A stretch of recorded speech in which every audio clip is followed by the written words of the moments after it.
Hola, buenas noches, jóvenes. Vamos a Buenas noches. Buenas noches. empezar con lo que tengo preparado para el día de hoy.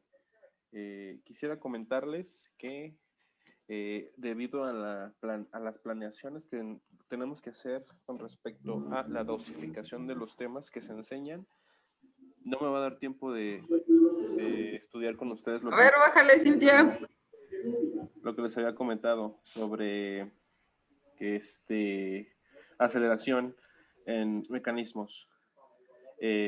De hecho, ahorita, van a ver que tendrán que hacer esta semana dos trabajos que corresponden a la unidad número 5 de la materia y a la unidad número 6. La unidad número 6 es esta que vamos a empezar el día de hoy, y solamente va a durar una semana, porque espero que ustedes tengan una materia dedicada a esto. Entonces aquí solamente vamos a tratar algunos conceptos básicos sobre las vibraciones mecánicas. Esto se los voy a explicar, más bien, la forma de evaluación de estas dos unidades se las explicaré al final de la clase. Vamos a empezar con esto. Las vibraciones mecánicas son un tema bastante interesante de estudio. De hecho, tienen un montón de estudios ya hechos y sobre todo de aplicaciones. Obviamente los estudios motivados por este tipo de fenómeno. Para empezar, quisiera comentarles que es una vibración. Según la Wikipedia, recordar que la Wikipedia generalmente tiene información acertada, siempre y cuando sepamos de qué es lo que estamos leyendo. Una vibración es una propagación de ondas elásticas que producen deformaciones y tensiones sobre un medio continuo. En este caso, sobre un medio continuo hacen referencia a su posición de equilibrio. Pero, ¿por qué les hablo de esta definición en particular? Ahí dice que es una propagación de ondas. Una propagación de onda hace referencia a la energía. Si nosotros nos ponemos a pensar qué es una vibración, una vibración es una perturbación. Una perturbación del medio en el cual nosotros estamos, en el cual nosotros estamos libres y tranquilos. Por ejemplo, si ustedes observan un charco de agua, está en total reposo. Pero si ustedes avientan algo, o si ustedes tocan ese charco de agua con su dedo, o le meten una piedrita, entonces alrededor de este charco se va a empezar a producir este fenómeno que se conoce como una vibración. Y esta vibración se propaga a través de ondas con respecto al tiempo. Entonces, cuando ustedes, por aquí voy a tratar de dibujar el charco, cuando ustedes le avientan algo en el centro, entonces van a observar que una pequeña onda se está esparciendo alrededor del punto donde cayó la primera piedra. Llega al final del charco y entonces, ¿qué es lo que sucede? Pues ahora viene de regreso. Y entonces va a llegar un punto en el que las ondas van a desaparecer por completo. Esto es por la conservación de la energía que vamos a ver en unidades posteriores. La energía no se crea, no se destruye, solamente se transforma en otro tipo de energía. En este caso, las ondas son una perturbación mecánica. ¿Qué quiere decir esto? Que es un movimiento. ¿Cuál es la mitigación de cómo se mitiga la onda? La onda se puede mitigar de muchas maneras. Por ejemplo, cuando llega a este punto, al borde, pues la fuerza que lleva por la tercera ley de Newton, a toda acción existe una reacción igual o opuesta. Entonces, aquí en este punto y en todo el borde, debe de haber una fuerza aplicada que hace que la onda pues disminuya su fuerza. Incluso cuando las ondas amarillas van de regreso a las ondas verdes que van en expansión, entonces entre ellas mismas se están mitigando porque están chocando. Entonces ya tenemos claro que una vibración es una perturbación de un medio. Otro ejemplo de dónde podemos observar nosotros ondas mecánicas. Por ejemplo, cuando nosotros hablamos, nuestras cuerdas vocales se alinean de tal manera que podemos producir la voz. Cuando esto sucede, bueno, ya por ahí dijimos que las ondas necesitan un medio para poder propagarse. ¿Qué quiere decir? Recuerden que las ondas no es más que energía, no es otra cosa más que energía. Y la energía necesita un medio pues para poder fluir. En este caso, cuando mis cuerdas vocales chocan unas con otras para producir la voz, necesitan un medio para poder llegar al micrófono de mi computadora y entonces, bueno, a través de la internet llegan a ustedes y escuchan. ¿Cuál es el medio en el cual la voz se propaga? ¿Qué me quisiera decir? ¿Cuál es el medio de qué, perdón? En el cual la voz se propaga, la voz humana o el sonido, en este caso el sonido. ¿En el aire? Exacto. El aire es un medio que, bueno, que está compuesto por ciertas cosas y entonces en el aire, a través del aire, la voz humana, que ya sabemos que es una onda, se transmite. Entonces aquí va codificada la voz, llega al micrófono, el micrófono lo capta y lo transmite a través de internet hacia ustedes. ¿Cuál es el medio en el cual esta onda se pudo transmitir? Bueno, y obviamente la voz no es algo que nosotros podamos observar físicamente. Sin embargo, en el ejemplo que les comento sobre sobre el charco de agua, ahí sí podemos observar la onda físicamente, cómo se propaga y cómo se mitiga. En este caso, en el caso del charco de agua, ¿a través de qué medio se propaga la onda mecánica? A través del agua. Exacto, se propaga a través del agua. Recordar esto, las ondas mecánicas, las vibraciones mecánicas no son más que energía, que necesitan siempre un medio para poder propagarse. Generalmente, ¿por qué surgen las ondas? Bueno, pues por la perturbación del medio. En este caso, bueno, mi voz perturba el aire, perturba alguna propiedad física y por esa razón se puede, bueno, la voz llega a ustedes a través del micrófono. Cuando las personas, bueno, ustedes tienen su casa aquí cerca de la Basílica y bueno, el año pasado, pues para estas fechas ya habían un montón de peregrinaciones. Entonces, las peregrinaciones generalmente tienden a usar fuegos artificiales. Entonces, los fuegos artificiales, bueno, los encienden, se van al cielo, explotan y suenan. Ahí en ese ejemplo que les acabo de mencionar, el medio de propagación de la onda, en este caso el sonido, que se produce a través de una explosión, se transmite a través del aire y llega a nosotros. En este caso, bueno, si el fuego artificial tiene la capacidad de producir luz, bueno, entonces primero ustedes van a ver por ahí las lucecitas, y después, un tiempo después, pues van a ver, bueno, van a escuchar el sonido. Eso se debe a que la velocidad del sonido es mucho, mucho más pequeña que la velocidad de la luz. Entonces, primero ustedes pueden ver una luz a cientos de kilómetros de distancia, si es posible, y ya después de mucho tiempo, pues van a poder escuchar el sonido que produjo ese fenómeno físico que están observando. Bueno, las ondas en particular son muy perjudiciales para todo lo que nos rodea. Por ejemplo, si ustedes han llegado a trabajar en alguna empresa que se dedique a producir algo, generalmente en la empresa existe mucho ruido. Y recordar que, vaya, las ondas no son más que, no, bueno, un tipo de onda no es más que el sonido. Entonces, todo ese ruido que ustedes escuchan no es más que la vibración de ciertos componentes que están actuando en el proceso. Entonces, uno de los principales problemas en las industrias es el control de las vibraciones mecánicas.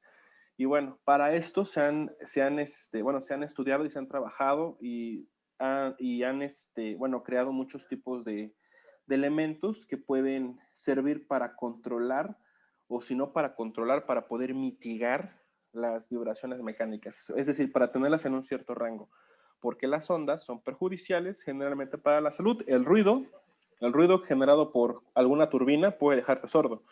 Si estás en contacto directo con las ondas mecánicas, pues pueden producir algún efecto perjudicial en tu cuerpo, en la salud. Y bueno, es lo que se me ocurre en este momento.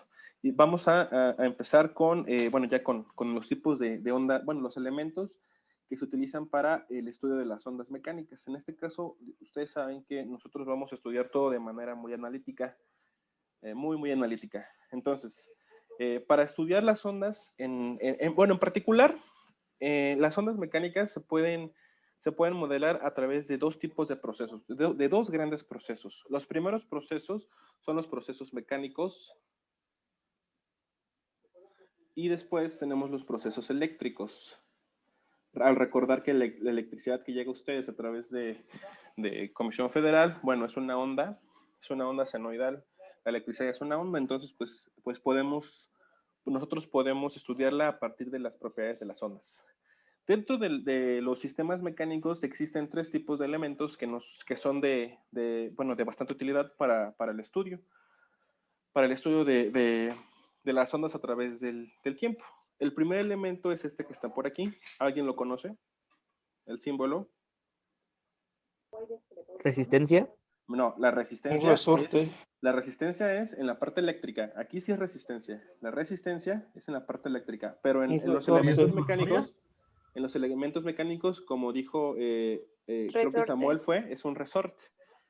Entonces, bueno, en la resistencia eléctrica, en la parte eléctrica, la resistencia, ¿cuál es la definición de la resistencia? Bueno, la resistencia es un dispositivo eléctrico o electrónico que se opone al paso de la corriente. Esa es la definición de la resistencia. Pero la definición del resorte, ¿cuál sería? Si podemos decir que son análogos. Análogos quiere decir, si no similares, si no iguales, similares. Pues ese es un dispositivo mecánico que se opone al movimiento. Al movimiento. Entonces, bueno, la ecuación, aquí vamos a hablar ya de ecuaciones. La ecuación o la fuerza que almacena el resorte no es más que el valor de la constante que tenga el resorte por la posición en el cual el resorte se encuentra a través del tiempo. Y para los dispositivos eléctricos, bueno, adiós. Para los dispositivos eléctricos lo voy a colocar de otro color, de este lado. La resistencia, bueno, el voltaje que existe a través de la resistencia no es más que la resistencia por la intensidad que circule a través de ella. Bueno, ese es los primeros elementos. Después podemos observar dentro de los elementos mecánicos un segundo elemento. Este elemento tiene un símbolo de esta manera y en los elementos eléctricos podemos observar este otro elemento. El primer elemento es un amortiguador. Y bueno, el amortiguador, de hecho, con esto es con lo que se trata de mitigar las vibraciones mecánicas, tiene la capacidad de recibir, absorber y mitigar la fuerza que a él llegue. Muchos edificios dentro de la Ciudad de México, y bueno, aquí otro ejemplo bastante ilustrativo, característico de esta ciudad, en su elaboración, en su diseño arquitectónico, tienen amortiguadores. ¿Para qué creen ustedes que los edificios necesitan amortiguadores? ¿En caso de sismo? Exactamente, exactamente. Los sismos no son más que vibraciones mecánicas. Es una perturbación del medio. Entonces, ¿cómo se transmiten las ondas sísmicas? Que son fuerzas pues, a través del suelo. Entonces, a través del suelo se transmite la vibración. Pero aquí está construido un edificio. Bueno, depende de muchas cosas que un edificio se caiga a través de un sismo. Una de estas es los edificios tienen ciertas características de construcción. Una de las características de construcción, bueno, se llama frecuencia natural no amortiguada y otra característica de construcción se llama coeficiente de amortiguamiento. El coeficiente de amortiguamiento me dice mucho acerca de un edificio y bueno, eso lo hacen los arquitectos, ¿no? Las personas que se dedican a esto. Pero estos dos elementos que les acabo de mencionar también están presentes en las ondas.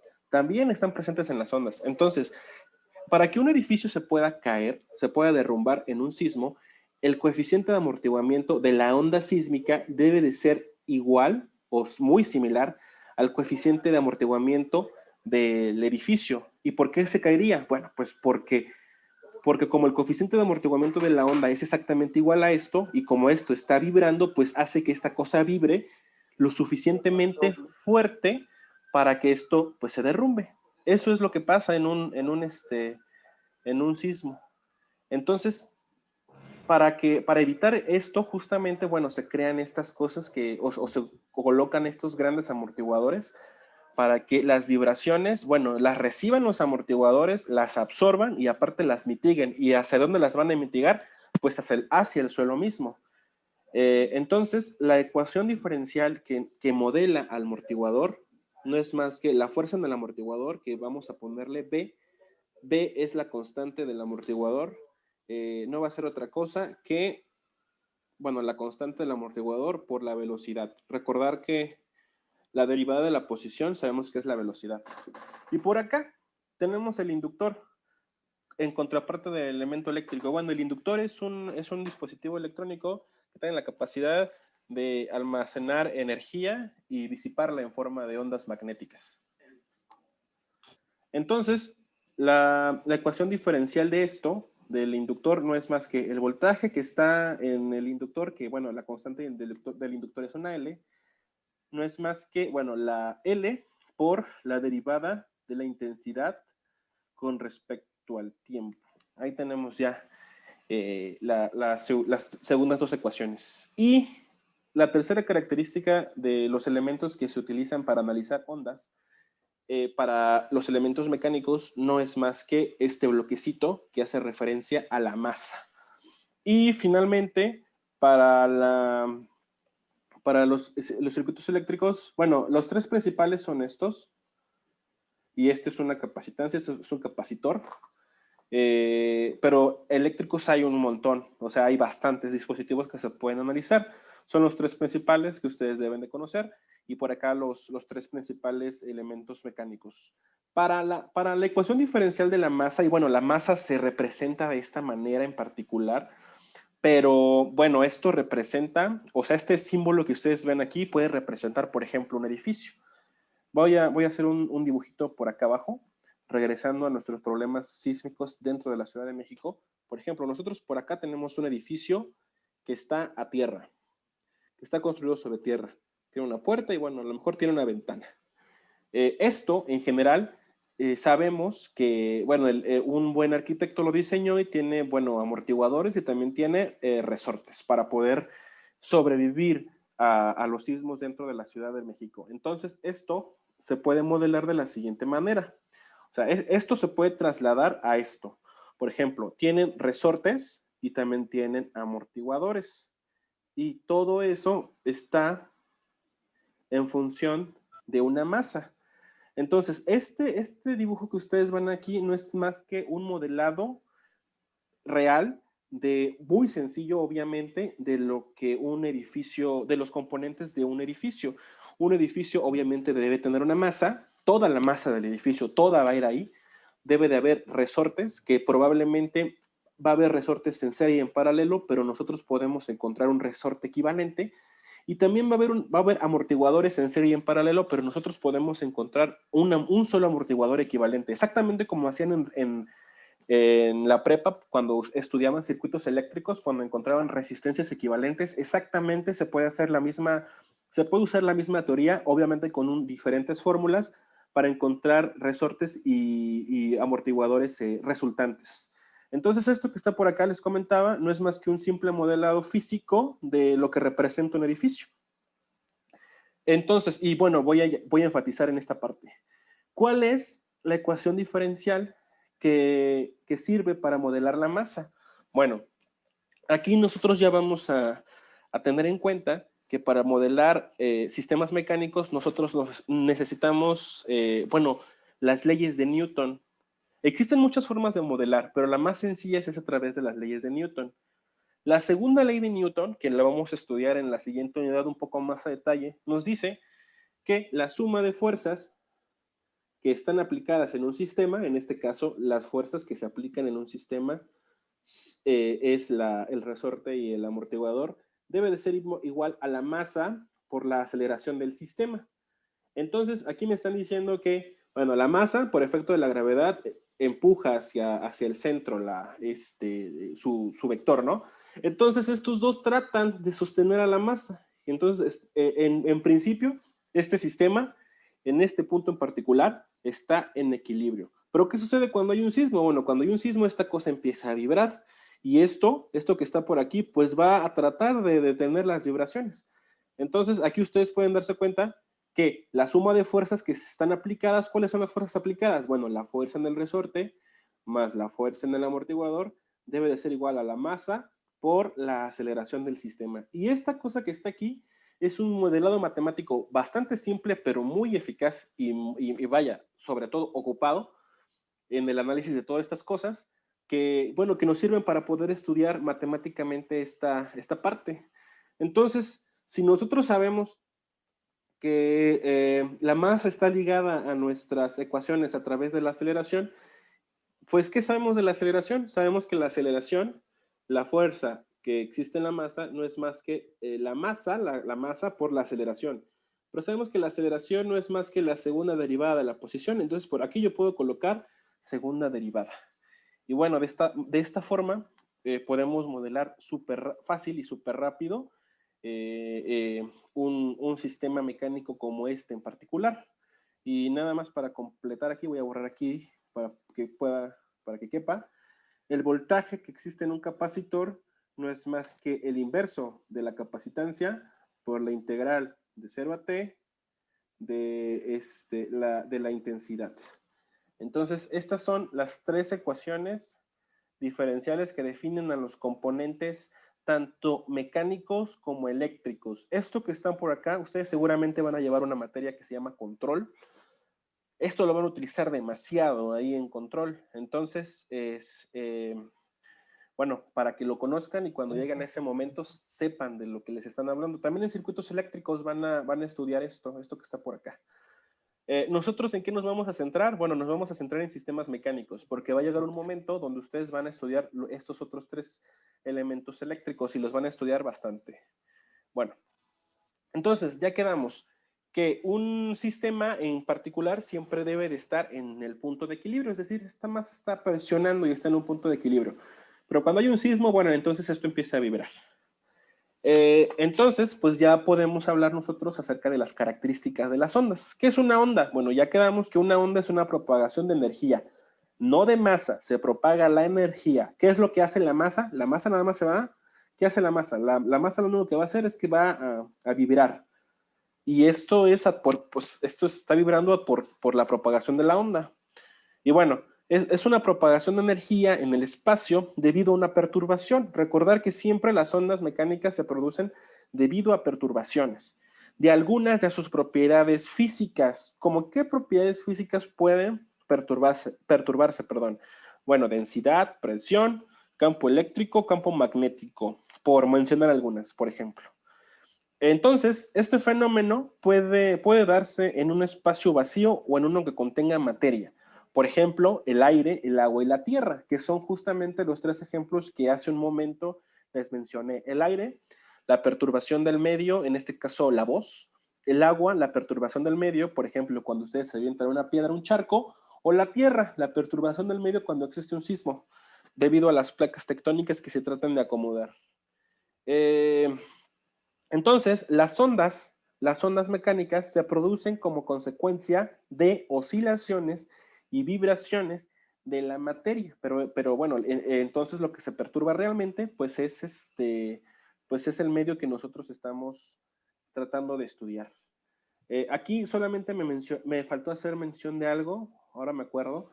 Lo que nosotros utilizamos para realizar el análisis de sistemas mecánicos es la segunda ley de Newton, pero ¿qué utilizamos para poder realizar el análisis de sistemas eléctricos? Bueno, no utilizamos otra cosa que la ley de los voltajes de Kirchhoff, y esta me dice que la suma de los voltajes dentro de un circuito eléctrico no debe ser otra cosa que... ¿Que qué? Igual a cero. Igual a cero. Y Igual la a cero. suma de las intensidades que llegan a un nodo dentro de un circuito eléctrico no debe ser otra cosa que cero.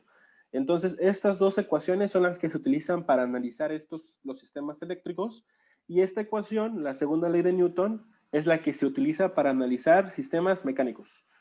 Bueno, vamos a seguir avanzando. ¿Cuáles son? Ya sabemos que las vibraciones mecánicas se propagan, o bueno, una de las principales características es que, bueno, es una propagación de energía como es una propagación de energía y ya sabemos que se propagan de una manera muy en particular, bueno, entonces pues nosotros vamos a tratar de dibujar la función matemática de cómo se propagan las ondas mecánicas. Bueno, vamos a empezar. Vamos a suponer que estamos en el equilibrio, es decir, que estamos aquí y ya sabemos que aquí es cero. Estamos en el equilibrio, no hay propagación, pero de repente llega un sismo y entonces pues todo se empieza a mover. Entonces, como todo se empieza a mover, sabemos que ese tipo de movimiento siempre va a ser de este estilo. De este estilo. Siempre, siempre. Y este tipo de movimiento, bueno, ustedes ya llevaron cálculo diferencial y saben que es una onda. Una onda que inicia en cero, pues es una onda senoidal. Entonces, la función que define un movimiento ondulatorio no es más que esta cosa que está por aquí, el seno de t, donde, bueno, el eje de las x se convierte ahora en el eje del tiempo y el eje y se convierte en lo que sea que esté midiendo la función. En este caso, bueno, pues ya sabemos que está midiendo movimiento ondulatorio. Pero esta onda en particular, bueno, tiene un montón de características. ¿Cuáles son estas características? Bueno, vamos a empezar a mencionarlas. La cresta de esta figura, que es una onda senoidal, es el punto máximo en el cual la onda alcanza. Y aquí nosotros tenemos que mencionar, bueno, en este caso el punto máximo que la onda alcanza sería aquí, que siempre se va a repetir, siempre va a estar repetido este lugar. Nunca, este pedazo de la onda nunca va a ser más grande que el anterior o que el posterior, o viceversa. La parte más baja nunca va a ser más baja una que otra, sino que siempre van a tener exactamente la misma longitud en altura. Entonces, el punto más grande de la onda se conoce como cresta. Ahora, el punto más bajo de la onda, en contrario, en este punto que está por acá, que bueno, solamente por mencionarlo siempre se va a repetir y siempre va a ser el mismo, se conoce como valle. Entonces, el punto más alto, ya sabemos que se llama cresta y el punto más bajo ya sabemos que se llama valle. Bien. ¿Qué otra característica se presentan en las ondas? Bueno, en las ondas hay una característica muy importante que se conoce como periodo. Y el periodo generalmente se escribe con la letra T. Y el periodo no es más que un ciclo completo. Este periodo llegaría a este punto que está por acá. O sea, desde donde inicia nuestro estudio de la onda hasta este punto que habrá sido 2pi, vamos a decirle que es 2pi, se conoce como periodo. ¿Pero qué es el periodo? Gráficamente, ¿qué es el periodo? Bueno, no es más que cuando transcurren 360 grados en la onda. En esto que acabo de dibujar en amarillo, sabemos que hay 360 grados, porque sube, baja y vuelve a subir. Yo sé por la teoría del cálculo diferencial que aquí hay un periodo completo, ahí hay 360 grados de camino. Bien, y bueno, el periodo, hay una fórmula para poder encontrar el periodo, no es más que dos veces pi entre, ya habíamos quedado que esta cosa de por acá se llama frecuencia natural no amortiguada. Y dentro de la ecuación esa que yo escribí por ahí arriba, la frecuencia natural no amortiguada lleva un lugar muy importante y esta frecuencia natural no amortiguada debe de ir siempre multiplicada a la t, dentro del ángulo del seno. Entonces ya tenemos aquí otra característica, esta característica que está por acá, que es bastante importante, por cierto. Bueno, quizás sea la más importante. Después tenemos otra característica importante dentro de las ondas mecánicas. Esta cuarta, quinta característica es la amplitud. Es decir, cuánto mide de ancho la onda a partir del eje de las X. Y recordar, bueno, que esta amplitud va a ser tanto positiva como negativa. Siempre va a ser la misma. A esto se conoce como amplitud y generalmente se le da la letra A. La amplitud, es esto que está por acá. Entonces sabemos que la onda no va a tener otra cosa, o sea, no va a llegar a otro lugar más alto que en A, y en el eje negativo pues va a llegar hasta menos A. Siempre se va a respetar eso, siempre va a ir desde A a menos a menos que aquí el seno esté multiplicado por otra función.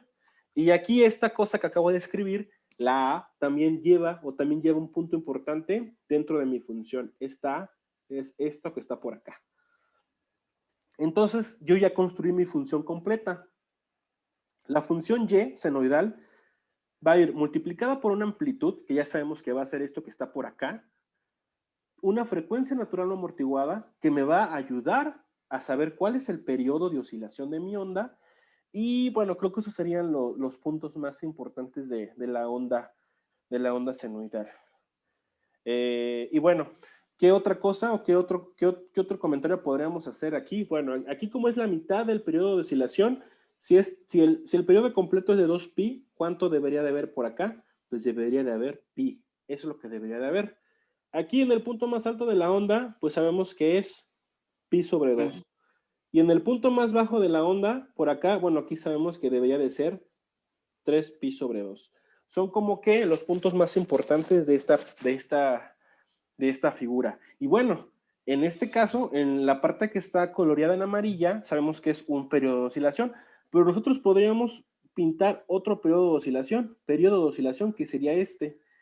Aquí sabemos que nuevamente empieza en 0, se va a su punto más alto, vuelve a tocar 0, va hacia su punto más bajo y vuelve a tocar el eje de las X. Y si saben, bueno, en este caso el eje T. Y sabemos que aquí, como otra vez ya es un periodo de oscilación, pues aquí debería de ser 4 veces pi. Entonces por acá debería de ser 3pi. Y así sucesivamente. Podemos pintar un montón de periodos dentro de la onda. Estas son, chicos, las características más importantes de una onda. ¿Y por qué se las mencioné? Bueno, ya lo deben de saber, solamente para refrescar un poco la memoria, porque lo vamos a ocupar el día de hoy y el jueves también. Entonces, quisiera saber si hasta este momento tienen alguna duda, si no, para continuar.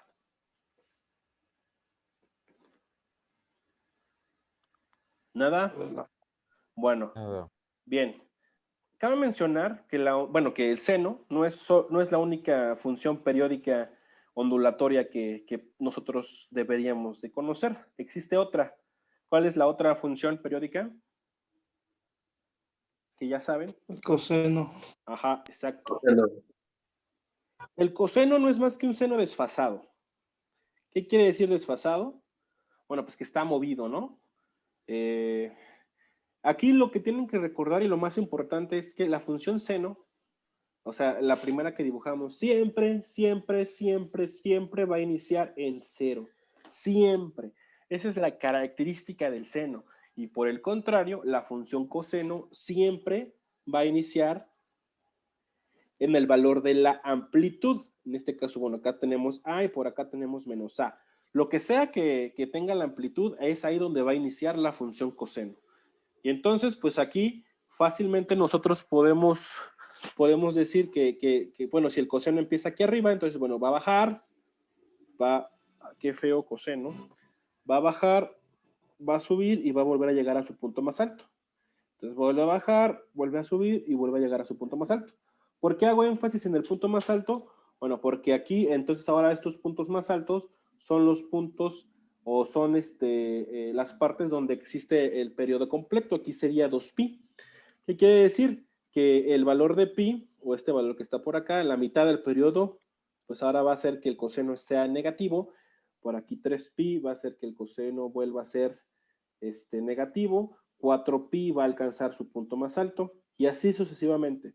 Entonces la función coseno, un periodo de oscilación de la función coseno no sería otra cosa más que esto que estoy pintando en verde. Esto que está por acá sería un periodo de oscilación de la función coseno. ¿Cómo es la función analíticamente esta que estoy yo pintando por acá? Bueno, entonces sería A, porque es el valor de la amplitud, después el coseno de la frecuencia natural o amortiguada por el tiempo.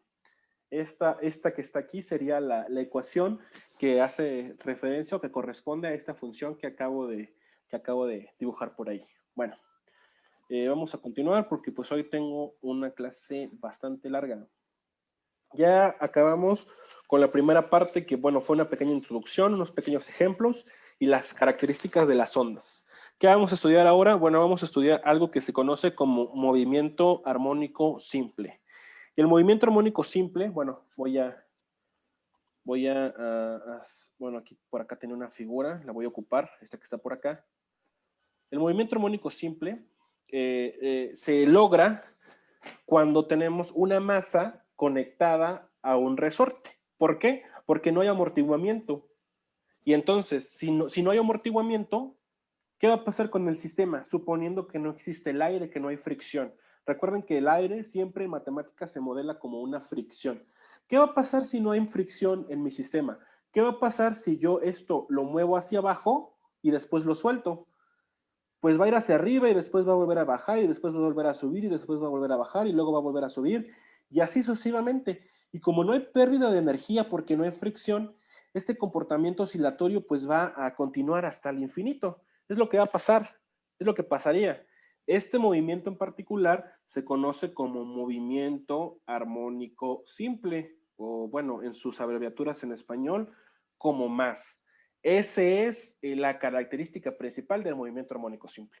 Nosotros vamos a estudiar de una manera un poco más elegante este tipo de movimiento. Ya sabemos que, bueno, que aquí, bueno, los elementos que están en este sistema en particular, pues es un resorte, entonces por acá tengo una fuerza en el resorte, que es una FK, y bueno, por aquí, esto que está por acá es una masa. Utilizando la segunda ley de Newton, sabemos que la suma de fuerzas que se aplican debe de ser igual a la masa por la aceleración. Vamos a analizar estas fuerzas. Esta masa está dirigida hacia abajo por su propio peso.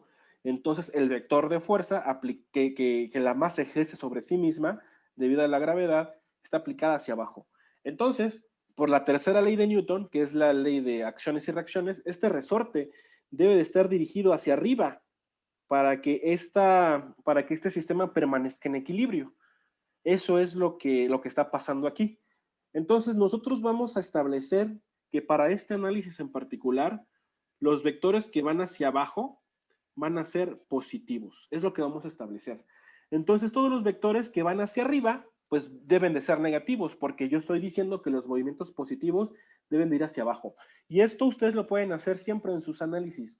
Ustedes pueden decir, yo quiero que los vectores positivos vayan a la derecha. Entonces, perdón, a la izquierda, que es lo contrario a lo que trabajamos. Pero si ustedes dan desde un inicio esa notación, pues si ustedes trabajan con esa notación, pues es posible hacerlo. Entonces yo aquí estoy diciendo que los vectores que van hacia abajo van a ser positivos. Entonces, lo que voy a hacer es utilizar la segunda ley de Newton y voy a sustituir lo que yo sé que tengo por aquí, ya en mi diagrama, el modelado matemático de mi diagrama. ¿Cuáles son las fuerzas que se aplican a mi sistema? Pues la única fuerza que se aplica a mi sistema es la constante del resorte. Y esto debe de ser igual a la masa por la aceleración. Por favor, vuélvanse a unir, chicos.